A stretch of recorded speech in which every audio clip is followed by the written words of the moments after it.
Hey there, welcome back to the Integrated Leader Podcast. This week we're exploring project management for humans, and today we're talking about a tricky topic, accountability. Not the buzzword version, the real kind, the kind that helps people grow, build trust, and prevents the slow buildup of resentment and dropped balls.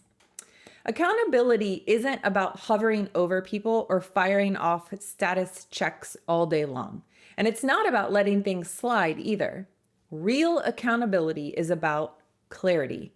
It's about making sure everyone knows what's expected, how to follow through, and when to speak up if they can't. Without it, things fall through the cracks, and then we, as leaders, start to either overfunction or disengage. Neither of those are sustainable. So, imagine you delegate something and feel a sense of relief. It's off your plate. But a few days later, you're wondering, did they actually do it? You don't want to nag. You don't want to micromanage. So maybe you don't ask. Or maybe you ask in a weird, slightly awkward way that makes you both feel kind of uncomfortable. We've all been there.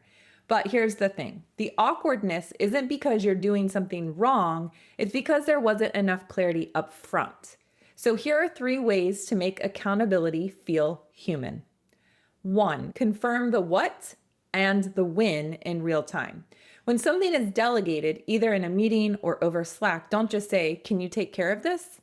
Instead, say, "Can you take care of this by Friday? Let me know if that timeline won't work."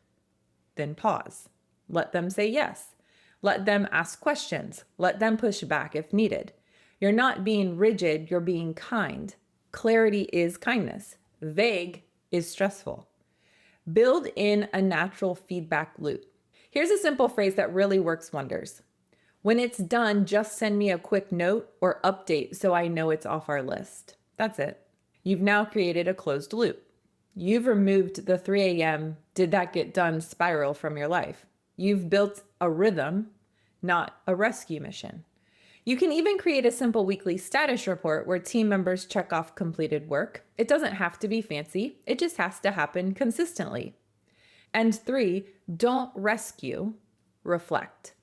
If someone misses a deadline or drops the ball, don't jump in and fix it for them unless it really is urgent. Instead, circle back. Say something like, "Hey, I noticed we missed the mark on this one. What got in the way?" You're helping them reflect. And if it becomes a pattern, now you have real conversation to build from, not a silent pile of unspoken disappointment. Accountability isn't about catching people doing something wrong. It's about walking with them as they learn what follow through really looks like. Tomorrow on the podcast, we're going to talk about how to prevent last-minute scrambles by using milestones and checkpoints, especially in projects that aren't due for weeks or even months. If you've ever thought, why do we always wait until the last minute? Tomorrow's for you. Until then, remember, great leaders don't wait for others to change. They adapt first. Thanks for listening. If this added value, share it with another leader who's trying to lead better, not just faster. I'll see you tomorrow.